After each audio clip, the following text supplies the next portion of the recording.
A wonderful morning, students. Here is class 7th science chapter respiration in organisms on page number 143. Breathing that means सांस लेना और सांस छोड़ना. Breathing, the process of taking in and giving out air. Process जिसमें हम अंदर की ओर लेते हैं या बाहर की ओर छोड़ते हैं एयर को for the purpose of respiration purpose के लिए, क्योंकि हमने पढ़ा रेस्पिरेशन मीन्स खाने का ऑक्सीडेशन करना, खाने में ऑक्सीजन का एडिशन होना और फिर एनर्जी रिलीज़ कर देना. खाना plus oxygen, carbon dioxide, water और एनर्जी का रिलीज़ हो जाना. मतलब ऑक्सीजन हमें चाहिए थी इसके लिए और कार्बन डाइऑक्साइड हमें इसमें रिज़ल्ट में मिली.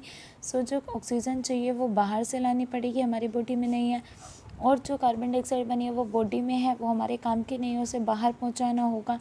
सो ये जो प्रोसेस है जहाँ पर हम एयर का इनटेक कर रहे हैं और बाहर निकाल रहे हैं रेस्पिरेशन पर्पज़ के लिए, that is called breathing. Breathing involve mainly two steps होते हैं ब्रीथिंग में. फर्स्ट है इनहेलेशन, मतलब इनहेल करना, अंदर की ओर हवा लेना, एंड एक्सहेलेशन, बाहर निकालना.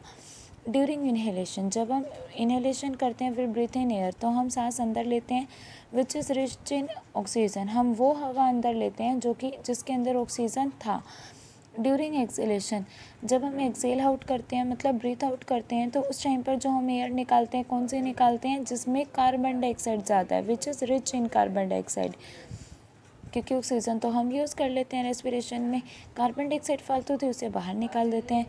It is a continuous process, ये कंटिन्यूस प्रोसेस है that goes on all the time, जो कि पूरा टाइम चलता रहता है. As long as an organism has life, जब तक एक ऑर्गेनिज्म के अंदर लाइफ है, जब तक कोई चीज़ जिंदा है, तब तक ये काम चलता ही रहेगा, कभी भी नहीं रुकेगा, कभी नहीं रुकता. ये ब्रीथिंग का प्रोसेस जो है वो चलता ही रहता है. रेट ऑफ ब्रीथिंग की रेट यानी ब्रीथिंग की स्पीड. रेट का मीन्स होता है साइंस में स्पीड. ड्यूरिंग ब्रीथिंग, जब हम ब्रीथ करते हैं, इन्हेलेशन करें या एक्सहेलेशन करें, टेक प्लेस अल्टरनेटली, एक के बाद एक होता है. एक बारी हम इन्हेलेशन करते हैं, एक बार एक्सहेलेशन करते हैं, एक बार सांस लेते हैं, एक बार ही छोड़ते हैं. वन ब्रेथ कंप्राइजेस, एक ब्रेथ हम तब कहेंगे जब हम एक बारी तो सांस ली और एक बार छोड़ी. वन इनहेलेशन और वन एक्सहेलेशन दोनों कंबाइन होकर वन ब्रेथ बनाते हैं. The number of times a person breath in a minute, कितनी बार एक मिनट में ब्रीथ किया किसी पर्सन ने, इज कॉल्ड ब्रीथिंग रेट, उसी को उसकी ब्रीथिंग रेट कहते हैं. ड्यूरिंग नॉर्मल एक्टिविटीज़, जब हम नॉर्मल कोई ज़्यादा वर्क नहीं कर रहे होते, rate of breathing is normal, तब रेट ऑफ ब्रीथिंग नॉर्मल होती है, स्पीड नॉर्मल रहती है. The rate of breathing increase, लेकिन रेट ऑफ ब्रीथिंग बढ़ जाती है when we do heavy physical work, जब हम बहुत ज़्यादा फिज़िकल वर्क कर लेते हैं, जैसे रनिंग किया, स्विमिंग की, जॉगिंग की, तो सांस ज़्यादा चढ़ते हैं, दैट मीन्स ब्रीथिंग ज़्यादा, स्पीड इंक्रीज़ हो जाती है. इट इज़ बिकॉज, इसका रीज़न क्या है, these activity require extra energy, जब हमने फिज़िकल वर्क किया तो हमें ज़्यादा एनर्जी चाहिए थी.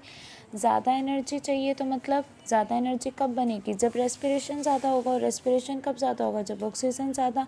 सो ज़्यादा एनर्जी में ज़्यादा ऑक्सीजन चाहिए. एज ए रिज़ल्ट, जिसकी वजह से वी ब्रेथ फास्टर, तो हम ज़्यादा तेज़ी से ब्रीथिंग करते हैं. द ऑक्सीजन वी इनहेल, वो ऑक्सीजन जो हमने इनहेल किया, speed up the break down of food, वो क्या कर देता है, फूड के ब्रेक डाउन को, जो रेस्पिरेशन प्रोसेस में खाने का ब्रेक डाउन हुआ उसको स्पीड में कर देता है, टू रिलीज़ मोर एनर्जी, ज़्यादा एनर्जी रिलीज़ करने के लिए. दैट इज़ अ रीज़न, यही वो रीज़न है that we feel hungry after rigorous exercise, हम एक्सरसाइज के बाद बहुत ज़्यादा हंग्री फील करते हैं, भूखा फील करते हैं. You can count your breathe rate, आप लोग अपने ब्रीथिंग रेट कैलकुलेट कर सकते हो यूजिंग अ स्टॉप वॉच का यूज़ करके. स्टार्ट किया, 1 मिनट के बाद रोक सकते हो, 1 मिनट में कितनी बार सांस ली उस चीज़ को नोटिस कर सकते हो. Count your breathing rate after normal activity के बाद अपनी सांस कैलकुलेट करने की कोशिश करना. And after some physical work, और जब आप एक्सरसाइज किया या दौड़े, कोई भी फिज़िकल वर्क किया, उसके बाद करके देखना. कंपेयर योर रिज़ल्ट, अपने रिज़ल्ट को कंपेयर करना. व्हाट डू यू फाइंड, आपको क्या मिलेगा. ऑन एन एवरेज, नॉर्मली क्या होता है, an adult human being breathe in और out 15 to 18 time in a minute. Normal जो एडल्ट ह्यूमन बीइंग है ना, वो 15 से 18 बार 1 मिनट के अंदर सांस लेता और छोड़ता है. इट इंक्रीज पर मिनट ड्यूरिंग हैवी एक्सरसाइज, लेकिन ज़्यादा एक्सरसाइज करेंगे तो वो जो होगी ब्रीथिंग रेट बढ़ जाएगी। द ब्रीथिंग रेट डिक्रीज, और ये कम हो जाती है जब हम रेस्ट करते हैं। It is faster in children, बच्चों में ये ज़्यादा होती है और व्यूमेन में ये ज़्यादा होती है बजाय कि मैन से। Difference between respiration and breathing.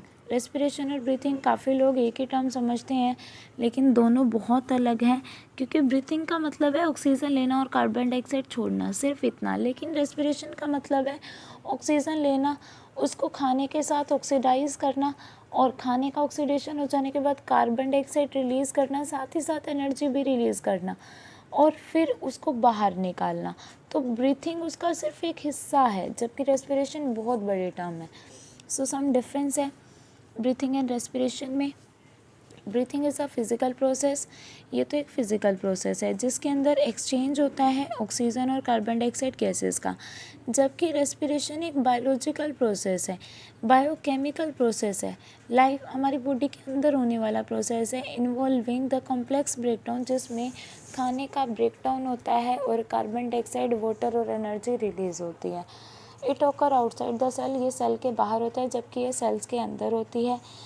कोई एंजाइम्स की ज़रूरत नहीं होती यहाँ पर, जबकि यहाँ पर एंजाइम्स बहुत सारे वर्क करते हैं रेस्पिरेशन प्रोसेस में अलग अलग स्टेज पर। नो एनर्जी इज इवॉल्व, कोई एनर्जी बाहर नहीं निकलती, जबकि रेस्पिरेशन का मतलब ही था कि एनर्जी निकलना, एनर्जी रिलीज़ होती है कंट्रोल्ड और स्टेप वाइज मैनर में। सो आपको भी यहाँ तक करना है, यही आपका वर्क रहेगा। Page number 144 reading respiration, and do this chapter very carefully. This is very important chapter that will also be helpful in the further classes, so read it carefully. Thank you and have a nice day, students.